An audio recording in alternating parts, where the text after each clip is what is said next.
केंद्रीय बजट को लेकर अक्सर तमाम बुद्धिजीवी, व्यवसायी तथा नेताओं ने अपनी राय दी है। किसी ने बजट को लाभकारी तो किसी ने केवल झूठे वायदों वाला और निराशाजनक बजट बताया। मोदी सरकार के तीसरे कार्यकाल का यह पहला बजट था जिसको वित्त मंत्री निर्मला सीतारमण ने मंगलवार को पेश किया। अब इस बजट को लेकर लोगों ने खुलकर अपने विचार रखे हैं। सुनिए लोगों की राय।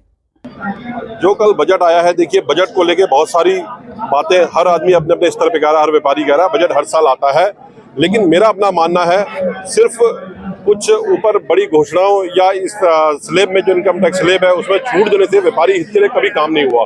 ग्राउंड पे व्यापारी आज जो है सुसाइड कर रहा है, दुकानें बंद कर रहा है, दूसरे शहर जाने पे मजबूर हो गया है। व्यापारी के लिए कोई भी ग्राउंड पे कोई भी सरकार जितनी आई, चाहे अभी की है, शासन प्रशासन व्यापारी हित के लिए कोई काम नहीं करता है, बल्कि व्यापारी के टैक्स से ही पूरा देश आज चल रहा है। शासन प्रशासन की तनख्वाह निकलती है वो व्यापारी के टैक्स से निकलती है, लेकिन व्यापारी को आदमी भूल जाता है और कोई व्यापारी के अगर कुछ ऊंच नीच हो जाती है उसको ऐसा महसूस करते हैं सरकार द्वारा कि यही सबसे बड़ा चोर होगा। लेकिन मैं चाहता हूँ व्यापारी के लिए, हित के लिए हमारा जो संगठन है वो ग्राउंड पे वर्क कर रहा है, धरातल पे।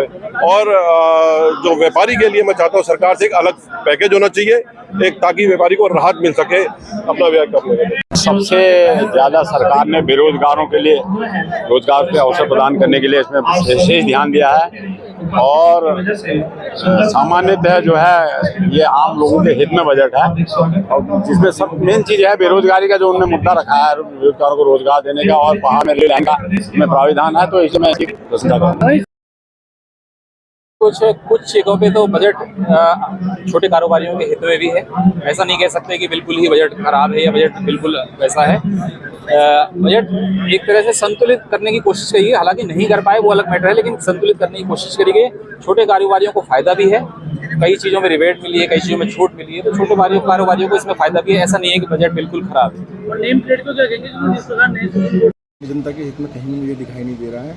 ये बाहरी कंपनियों को फ़ायदा पहुंचाने वाला बजट है और अगर इन्हें कुछ सोचना ही था तो जो देश में पेट्रोल और डीजल बढ़े, अभी तो स्थिर है लेकिन फिर भी ये आम जनता की जो पॉकेट के साथ खिलवाड़ किया गया है, ट्रांसपोर्टरों के साथ खिलवाड़ किया गया है। अगर ये डीजल और पेट्रोल सस्ता करते तो मेरे को लगता है किसी हद तक और भी चीज़ें कम होती।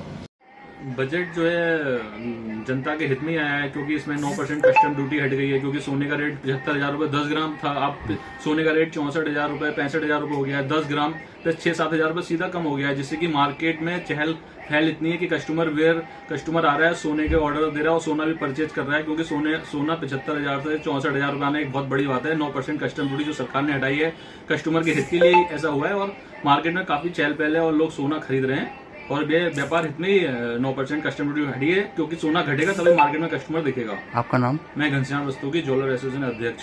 देखिए, प्राइम मिनिस्टर और फाइनेंस मिनिस्टर ने जो बजट इस बार दिया है, मुझे लगता है कि ये एक एथिकल बजट है, अच्छा बजट है और इसमें सारी चीज़ों का समावेश है।